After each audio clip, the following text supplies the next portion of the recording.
Hello, this is Dr. Rajita. Welcome back to Anatomy channel. Today we shall learn about white matter of brain.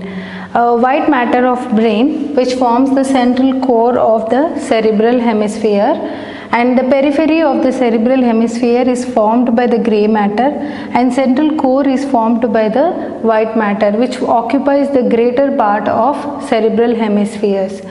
And white matter is again classified into three types of fibers: association fibers, commissural fibers, and projection fibers. Starting with association fibers, these fibers connect within the cerebral hemisphere. So each cerebral hemisphere, within it, these are the areas are connected by association fibers. Commissural fibers are like bridge-like fibers connecting right and left cerebral hemispheres. So the right and left cerebral hemispheres are connected by means of commissural fibers. Next, projection fibers. Projection fibers connects the cerebral hemisphere with the other parts of nervous system like brain stem and spinal cord. So the fibers, both descending and ascending fibers from the spinal cord and brain stem, and they run to project upwards into the cerebral cortex, and from the cerebral cortex back to the spinal cord and brain stem. These fibers are called as projection fibers, which finally relay by forming a fan-like structure called as corona radiata. So starting with the association fibers, they connect within the single cerebral hemisphere. They are intrahemispheric fibers, which are present within the same cerebral hemispheres connecting different parts of cerebrum. So they are again of two types: short association fibers and long association fibers. Short association fibers connect the adjacent gyri by hooking around the sulcus.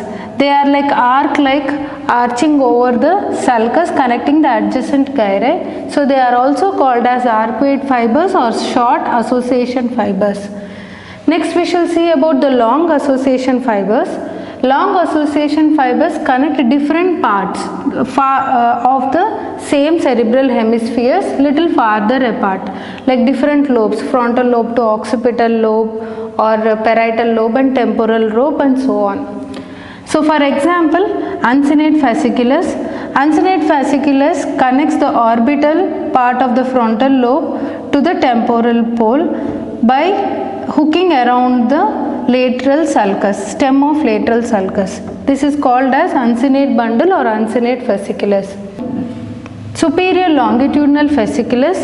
Superior longitudinal fasciculus runs superficial to fronto-occipital bundle, which I have not shown here.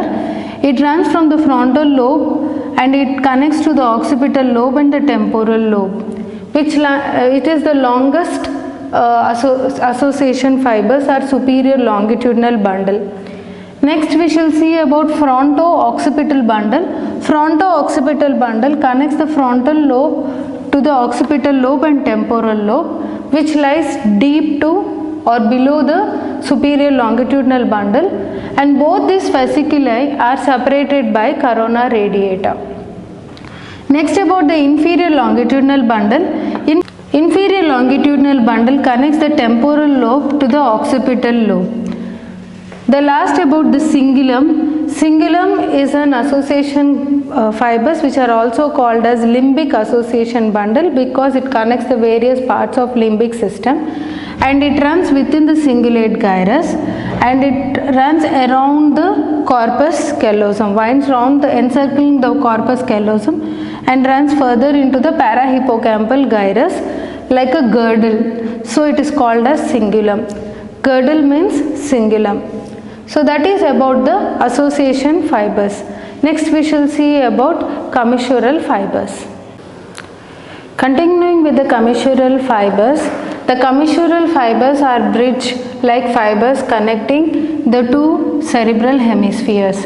So they are called as interhemispheric fibers. And among commissural fibers, the largest commissure is the corpus callosum.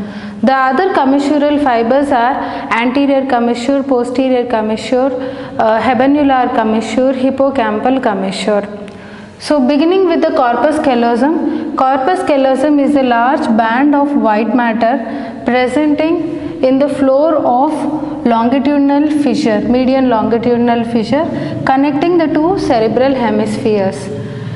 And this corpus callosum is again divided into the anterior end is called as the genu. Genu lies approximately 4 centimeters behind the frontal pole, and genu continues as a thin white matter which is called as rostrum. Rostrum further ends in the lamina terminalis which contains anterior commissure.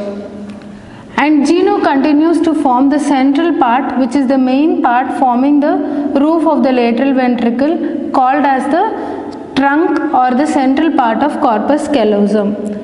And central part ends posteriorly by forming a large mass called as splenium.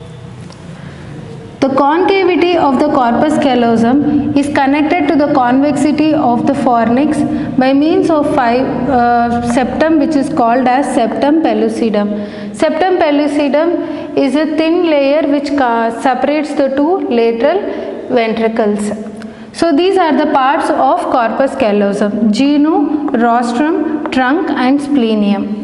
Coming to the relations of corpus callosum, it forms the floor of the median longitudinal fissure separating the two cerebral hemispheres. And the corpus callosum forms the roof of the lateral ventricles. Right and left ventricles, lateral ventricles are related to the corpus callosum above. And within the floor of the longitudinal fissure, the corpus callosum is covered by a thin layer of grey matter which is called as indusium gracium. Indusium gracium consists of fibers passing through it which are called as stria. They are called as medial and lateral longitudinal striae. And above to indusium gracium, within the median longitudinal fissure, there are anterior cerebral arteries which lies within the subarachnoid space covering the medial side of the brain. So this is about the relations of corpus callosum. Next we shall see its connections. The length of the corpus callosum is approximately 10 centimeters in length, almost half of the length of the total length between anterior and posterior ends of cerebral hemispheres, and the anterior end is called as genu, which is around 4 centimeters behind the frontal pole. And the fibers of the genu sweep on both the sides, connecting the orbital side of the frontal lobe. So the frontal lobes on both the sides are connected by means of genu like a fork-like structure which is called as forceps minor. And the central part, which is the trunk of the corpus callosum, the fibers run horizontally along the central part, covering the most of the neocortex, and it connects the posterior part of the frontal lobe and anterior part of the parietal lobes. And next we shall see about the splenium. The posterior end is the splenium, which is approximately 6 centimeters in front of the occipital pole, and the fibers from the splenium sweep like a thick fork-like structure which is called as forceps major, connecting the two occipital lobes. And the fibers from the splenium also run as a separate band which are called as tapetal fibers or tapetum. These tapetal fibers will form the roof and lateral wall of posterior horn of lateral ventricle. So tapetal fibers doesn't intersect with the corona radiata, which are the projecting fibers. Rest of the fibers will intersect with the corona radiata, which are projecting fibers, which are the continuation of internal capsule. So this is about the splenium. The corpus callosum connects almost all parts of neocortex. That is the reason it is quite larger in human beings, and only little part of the cerebral hemispheres like anterior part of the frontal lobe, superior part of the temporal lobes are not connected by means of corpus callosum, which are connected by means of anterior commissures. And the other commissure like habenular commissure, hippocampal commissure, posterior commissure, these are the commissures of diencephalon connecting the various parts of diencephalon on right and left cerebral hemispheres. And absence of corpus callosum, some may present the congenital absence of corpus callosum, and there are no specific symptoms because of the absence of corpus callosum. Though the corpus callosum means a bilateral transfer of information between the two cerebral hemispheres, even if it is absent, it won't make much difference in the personality or intelligence in the individual. Only with some special test like tactile test and visual test, the person can reveal that there is an absence of corpus callosum. Our absence of corpus callosum is called as split brain, because both right and left cerebral hemispheres act like an individual brain. So if right hand is trained, the same pattern cannot be repeated in the left hand, because the left hand should be trained separately, because they both right and left cerebral hemispheres doesn't have connections. So this is about the corpus callosum, and we shall continue with some spotters. We shall understand corpus callosum with some spotters. This is the medial surface of brain showing the cerebral cortex, and here is the corpus callosum, and below the white matter is the fornix, and corpus callosum and fornix are connected by means of septum pellucidum, and if we remove the septum pellucidum, we can see the cavity of lateral ventricle. Below fornix we can see the diencephalon.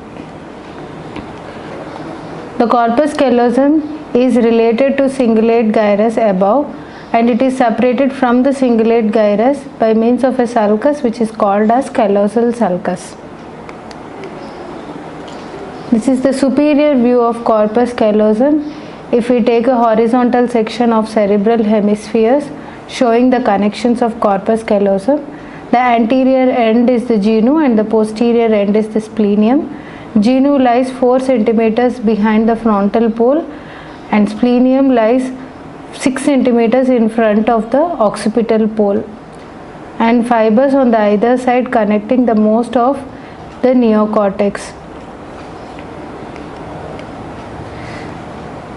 The relations of corpus callosum seen in coronal section of brain.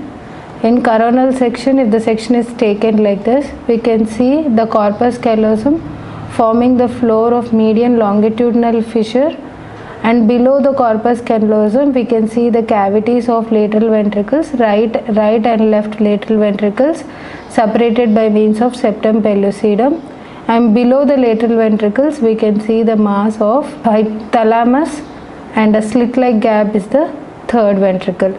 The lateral ventricles laterally related to internal capsule.